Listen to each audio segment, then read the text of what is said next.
Welcome to this week's collective worship. Peace be upon you. Assalamu alaikum. So, it's a new term, term 6, and each term we look at one of our values. And the value this term is the value of peace. So, whenever we introduce a new value, you children will remember how it works, whether you're learning at school or whether you're at school at home. I say the value, peace, and you repeat it. I explore how many syllables, peace, peace, one syllable, and then sometimes we say it loudly and sometimes we say it quietly. So if you'd like to join me, peace,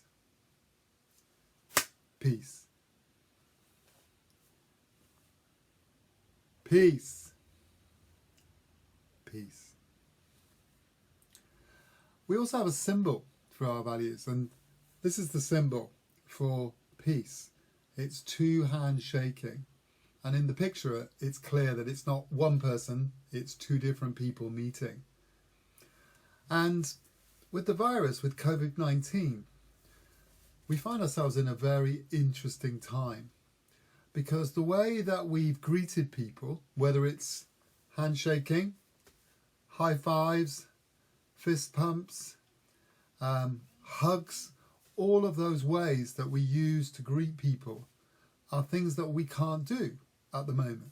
We're being asked, unless it's in our family, our own home, to socially distance, to stay apart, to keep 2 meters apart from each other. So we don't find peace this way. We don't establish peace this way or with a hug.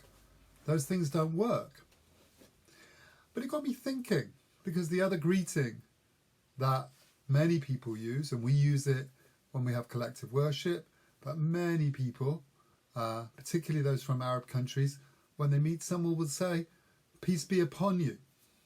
And obviously there's the reply, and also with you.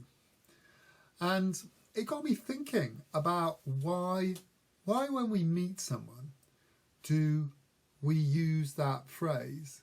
Why do we say peace be upon you? And so the best way when you don't know something, the best when you don't know something is to look into it. And I looked at the origins of peace be upon you, and also with you, and assalamu alaikum and alaikum salam, and I looked at that and I found some interesting things. I found that in Arabic cultures, in parts of the world which in Europe we tend to call the Middle East, in those Arabic cultures, there's another phrase that probably gives us a clue to why we greet people by saying peace be upon you. And it's this Arabic phrase, Assalam Kabi al-Kalam. And what that translates as into English is peace before speech. So peace before speech. And I guess the question I want you to think about more outside the collective worship, in your home with your family or in the classroom, whether you're in Alpha or Beta or Delta, is why would you look for peace before you speak to somebody? How would peace help that conversation, that dialogue, that communication to be more effective? Why would you want peace before speech? Again, I want you to think about that, and I want you to talk about that, because I think it's a very interesting, an interesting thing to consider. I'm going to finish today collective worship with a prayer. And so, as always, I'm going to invite you to join me, either just by listening. If you want to close your eyes, you might want to close your eyes. At the end of the prayer, if you want to join me in the prayer, please feel free to say Amen, Amin. Or just close your eyes and listen to the words. Here's the prayer.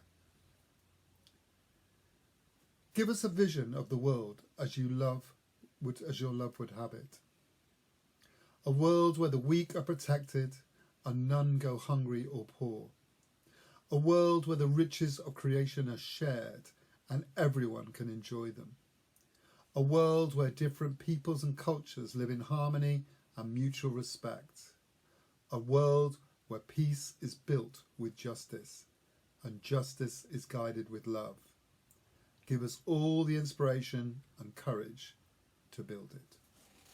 Thank you, and I'll see you again.